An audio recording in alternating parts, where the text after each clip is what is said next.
Elefantes nunca esquecem, disse a senhorita Oliver. Mas nós somos seres humanos e, misericordialmente, seres humanos podem esquecer.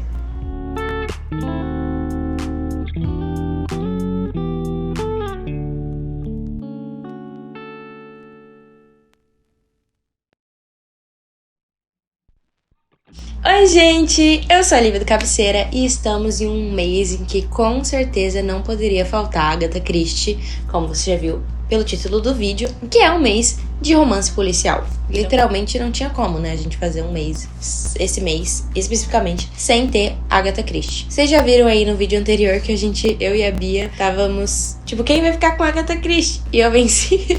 Então logo a gente já vai falar sobre esta obra, Os Elefantes Nunca Esquecem. Primeiro eu gostaria de dizer pra vocês, gente, que eu literalmente nunca sei nada sobre os livros da Agatha Christie antes de começar a ler, né? Porque eu tenho algumas edições aqui em casa, alguns livros, e o meu objetivo é terminar de ler esses que eu tenho, não são tantos. E aí depois sim eu vou ler os que eu não tenho, vou ir adquirindo com talvez alguma ordem, porque eu percebi que eu tô lendo, tipo, totalmente fora de ordem, e mesmo que as histórias são totalmente desconexas, né, uma com a outra, o estilo, né, de escrita talvez mude, porque a Agatha escreveu durante a vida inteira dela. Então eu vim pra esse livro aqui só pelo título, basicamente, porque eu tenho uma amiga que diz que eu tenho memória de elefante, porque eu nunca esqueço das coisas, então eu fiquei curiosa de ler esse livro que eu já tinha na minha estante. E eu vim aqui para essa leitura sem saber absolutamente nada, nem sobre a história, nem sobre quando foi escrita, como, porquê, onde,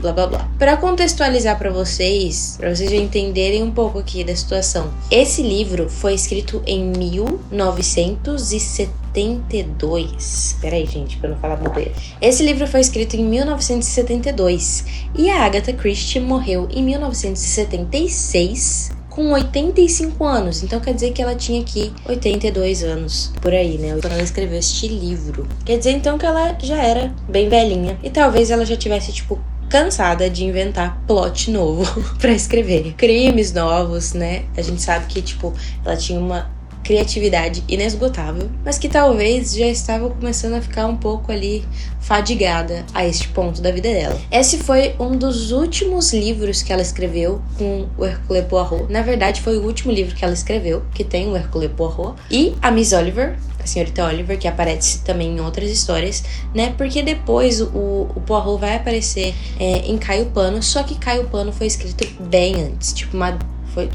sei lá, na década dos anos 40, não sei. Foi escrito, tipo, muito antes, sabe? Apesar de ser uma história, talvez, lançada, enfim, ou que se passa posteriormente, porque, né, a gente já sabe que é... Enfim, não vou dar spoiler. Então, essa aqui é a última história em que Poirot aparece, e dessa vez ele não tá acompanhado da dupla dele, o Hastings, que aparece em várias histórias, como a duplinha, né, como o Watson, do Poirot. Mas aqui ele também tem uma outra duplinha dele, que faz dupla com ele em outras histórias, que é a senhorita Oliver, que é uma autora, né, ela já tá ali já mais velha, e ela é uma autora de livros romance policial, de investigação, de crimes e tudo mais. Dizem que a Agatha Christie colocava muito da personalidade dela na senhorita Oliver, né? Tanto que é meio que como se fosse a representação da Agatha Christie dentro do universo Agatha Christie. E bom, essa história começa justamente com a senhorita Oliver sendo levada para um evento onde ela vai ser ali homenageada por conta das suas habilidades autorais, né? Homenageada ali por conta dos seus livros, das suas obras. E em determinado momento alguém puxa ela de canto, uma mulher um pouco estranha ali, puxa ela de canto, começa a puxar papo e fala assim: então, você conhece a Célia? A senhorita Oliver vai virar pra ela e falar: sim, eu conheço a Célia é minha afilhada. Só que o problema é que a senhorita Oliver tem, tipo assim, 1 milhão de afilhados, né? Então ela não tem uma relação tão próxima assim quanto a gente esperaria de uma madrinha com um afilhado. E aí essa moça fala assim pra ela: então, é que a sua afilhada aí, a Célia, ela vai casar com meu filho, e eu tô tentando investigar se algo que aconteceu quando ela era criança vai vai meio que interferir aí no futuro dos dois. O que aconteceu quando a Célia era criança?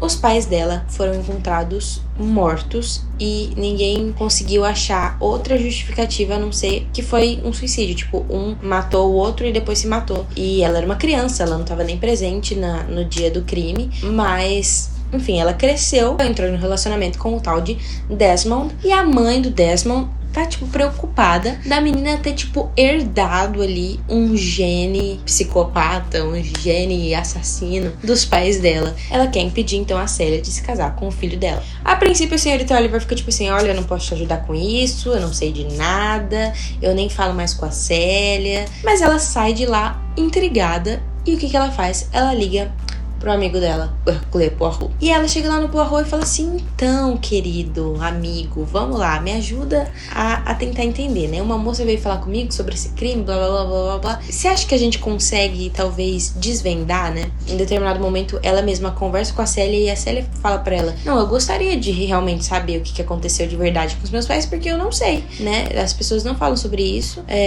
Eu era criança, então eu não conhecia tão profundamente eles, e eu gostaria de saber ao certo o que aconteceu. Então, a senhorita Oliver e o Poirot pegam esse caso gelado já, né? Esse caso frio, que já aconteceu, se eu não me engano, 14 anos, e começam a investigar. Só que como é que eles vão fazer isso? A senhorita Oliver, né, menciona que elefantes nunca esquecem, então eles devem procurar elefantes. Significa que eles vão atrás de pessoas que estavam ali envolvidas com aquela família ou com aquela situação de alguma maneira na época em que o crime ou o suicídio lá aconteceu, e vão tentar buscar informaçõezinhas ali, tipo, o que você lembra, né, daquele babado que aconteceu, como é que foi aquela situação. E aí eles vão começar a contactar pessoas que viveram ali naquela época para ir extraindo algumas informações. Então, o livro vai te dando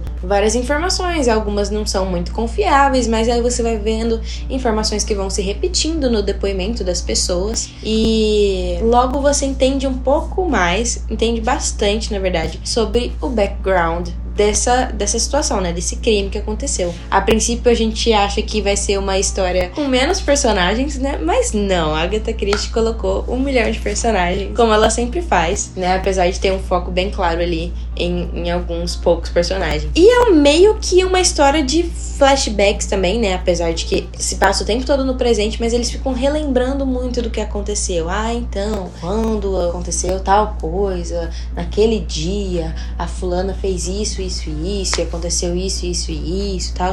Então tem um pouco dessa vibe flashback, assim, sabe? Vibe depoimentos mesmo, que várias obras da Agatha têm essa vibe dos depoimentos. E eles vão chegando a uma conclusão ali. A senhorita Oliver vai para um lado, o Poirot vai para o outro, vai cada um colhendo um pouco de informações, depois eles se juntam, chegam numa conclusão e solucionam o problema, obviamente, né? Agora vamos falar da solução desse crime.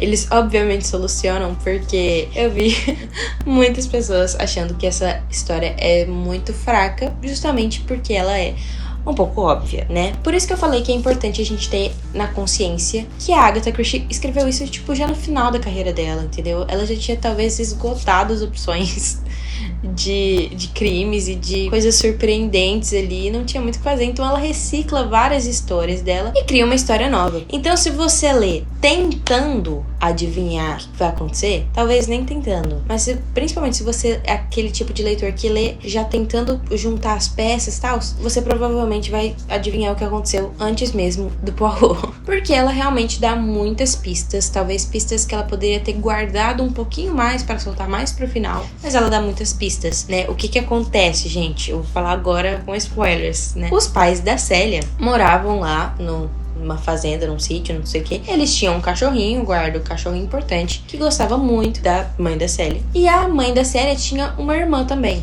gêmea. Ao longo do livro a gente vai recebendo algumas dicas de que, por exemplo, a mãe da Célia usava muitas perucas, tanto que tem uma peruca aqui na capa do livro. Usava muitas perucas. E também a gente descobre que, por exemplo, ele vira um cachorro mordendo ela logo antes dela morrer e tudo mais. E também descobrimos que alguns dias antes do casal morrer, o casal principal ali do mistério, essa irmã gêmea tinha morrido também porque caiu no penhasco, já que ela era sonâmbula, ela era meio louca da cabeça. Eu não vou desenvolver mais sobre isso, porque eu acho que só contando essa situação pra vocês já devem ter entendido qual que é a resolução final do crime. Mas caso não tenha entendido, não vou deixar escancarado pra vocês. Então, uma resolução um pouco óbvia, mas é uma leitura bem divertida. Eu não achei que foi aquela leitura tediosa, sabe? Eu já passei mais tédio com outros livros dela, por exemplo. Eu não acho que foi nada tedioso, eu acho que foi uma leitura gostosa. Eu acho que não é uma perda de tempo você ler. Obviamente que vão ter outros livros dela que são com crimes muito mais elaborados e com reviravoltas muito mais marcantes e mais chocantes, mas é uma leitura muito gostosinha de ler. Os personagens são muito cativantes, tanto o Hastings, que é um queridinho aí da maioria dos fãs da Agatha, quanto a senhorita Oliver, que tem um temperamento assim muito engraçadinho, sabe? Ela tem um mau humor, mas ela também